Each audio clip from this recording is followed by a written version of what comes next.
भीम। आवाज नहीं आ रही है। जय जय जय जय जय भीम। बाबा साहेब अमर रहे, बाबा साहेब अमर रहे। करुणा के सागर बाबा साहेब डॉक्टर भीमराव अंबेडकर के चरणों में नमन करते हुए, बोधिसत्व को नमन करते हुए आज हम सब यहाँ बाबा साहेब के 132वें जन्मदिन को सेलिब्रेट करने के लिए इकट्ठा हुए और बाबा साहेब अम्बेडकर का पहला जन्मदिन 1928 में मनाया गया था। और बाबा साहेब के ऊपर जो लिटरेचर है वो दशकों बाद, बाबा साहेब के दशकों बाद प्रकाशित नहीं होने दिया गया। बाबा साहेब के बारे में बात नहीं करने दी गई। लेकिन आज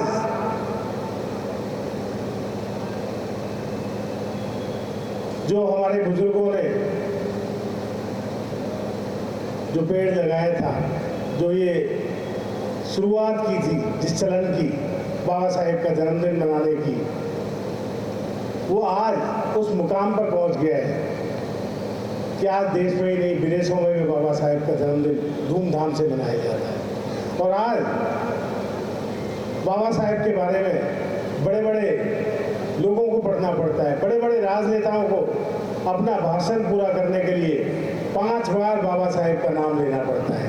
ये बाबा साहेब के अनुयायियों की जीत है। मैं BSA प्रोफेशनल टीम को बहुत बहुत बधाइयाँ देना चाहता हूँ आज के आयोजन के लिए। सभी बौद्ध भिक्षुओं को मैं सादर नमन करना चाहता हूँ, सम्मानित मंच को और सभी साथियों को एक क्रांतिकारी जय भीम के साथ मैं अपनी कुछ बातें आपके सामने रखना चाहता हूँ। आखिर बाबा साहेब कौन थे? कौन थे बाबा साहेब? क्या वे सिर्फ दलितों, शूद्रों, वंचितों के मसीहा थे? क्या वो महिलाओं यानी आधी आबादी की प्रखर आवाज थे? क्या वे एक मजे हुए राजनेता थे? क्या वे कानून में गहरी दखल रखने वाले एक राजनेता थे? क्या वे सारी दुनिया की आर्थिक संरचना को समझने वाले एक अर्थशास्त्री थे? क्या वे भारतीय समाज की बीमारियों और उनका इलाज जानने वाले एक समाजशास्त्री थे? वे दर्शन शास्त्री थे?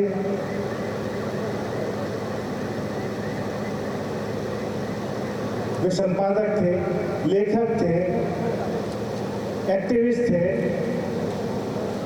हाँ, ये सारे रूप बाबा साहेब की बहुआयामी शख्सियत का हिस्सा थे। वो मसीहा थे, प्रखर आवाज थे,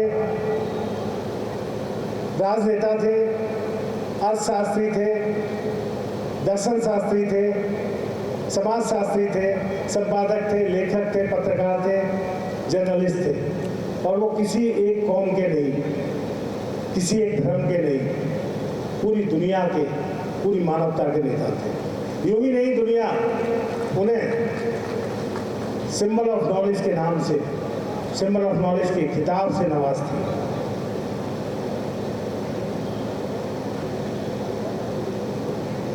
दलित होने का दंश क्या होता है, इसे बाबा साहेब की जिंदगी से अच्छी तरह समझ सकते हैं।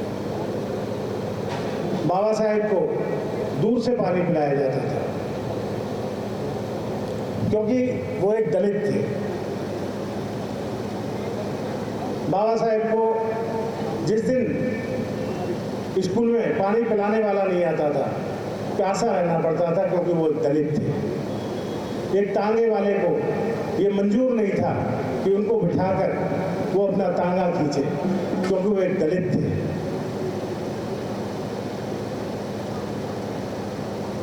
बाबा साहेब बाहर गए, उन्होंने बड़ी बड़ी डिग्रियां ली, बड़े बड़े कॉलेजों में पढ़े। उसके बाद बड़ौदा रियासत में एक बड़ी सी जॉब हासिल की, बड़े से ओहदे पर काम करने लग गए। बावजूद इसके उन्हें एक अदद कमरा किराए पर नहीं मिला, क्योंकि वो एक दलित थे। तालाब का पानी पीने के लिए बाबा साहेब को आंदोलन करना पड़ा, क्योंकि वो एक दलित थे। रोजमर्रा की चीजों के लिए उन्हें संघर्ष करना पड़ा, क्योंकि वो एक दलित थे।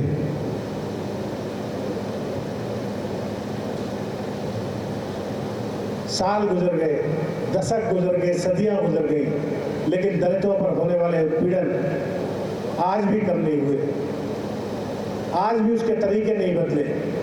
राजस्थान में एक बच्चे को सिर्फ इसलिए मार दिया जाता है कि उसने ये जुर्रत की थी कि वो पानी के घड़े को छुए, उसे मार डाला गया क्योंकि वो एक दलित था। महाराष्ट्र में एक बच्चे को, सिर्फ एक युवक को इसलिए मार डाला गया क्योंकि उसके फोन पर जय भीम की रिंगटोन सुनाई दी, उसे मार डाला गया क्योंकि वो दलित था।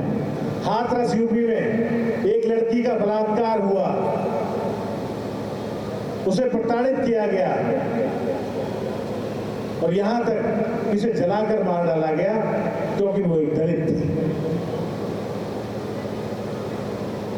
साहब, आज भी हमें घोड़ी चढ़ने पर मारा जाता है, मूछें रखने पर मारा जाता है, गटर में मारा जाता है, यूनिवर्सिटीज में मारा जाता है, गांव में मारा जाता है, कस्बों में मारा जाता है, और हमें सिर्फ इसलिए मारा जाता है क्योंकि हम दलित हैं।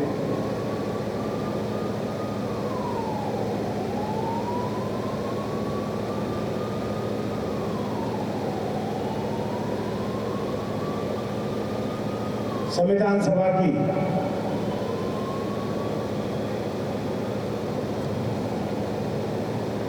सभा की आखिरी मीटिंग में बाबा साहेब डॉक्टर भीमराव अम्बेडकर ने कहा था कि आज से एक व्यक्ति एक वोट के बराबर हुआ, यानी कि राजनीतिक रूप से सब बराबर हो गए, लेकिन आर्थिक और सामाजिक गैर बराबरी की खाई जो कि त्यों बनी हुई है। इसे बांटने का काम आने वाली सरकारों का है। इसे जितनी जल्दी हो उसे बांट लेना चाहिए, वरना ये लोकतंत्र के लिए खतरा हो जाएगा। 75 साल आजादी को हो गए, सरकारें आती रही और सरकारें जाती रही, ना तो दलितों पर होने वाले उत्पीड़न कम हुए, ना किसी ने आर्थिक और सामाजिक गैर बराबरी की खाई को बांटने की कोशिश की। मुझे लगता है कि सरकारों को, हम सबको ये जिम्मेदारी अब उठा लेने का समय आ गया है, क्योंकि 75 साल आज़ादी को हो गए। अब इससे ज़्यादा और देश बर्दाश्त नहीं करेगा। इन्हीं शब्दों के साथ मैं सिर्फ यही कहना चाहूँगा कि बाबा साहेब का जन्मदिन तो हम मनाते आ रहे हैं और मनाते भी रहेंगे जब तक जिंदा हैं। हमारे बाद हमारे बच्चे मनाएंगे, लेकिन अब ये जिम्मेदारी बन गया है। अब जिम्मेदारी ये है कि बाबा साहेब के मिशन को आगे बढ़ाने की, और दूसरी जिम्मेदारी है बाबा साहेब के संविधान को बचाने की, क्योंकि बाबा साहेब का मिशन है तो हम हैं, बाबा साहेब का संविधान है तो हम हैं। बहुत बहुत धन्यवाद। जय भीम, जय भारत, जय संविधान।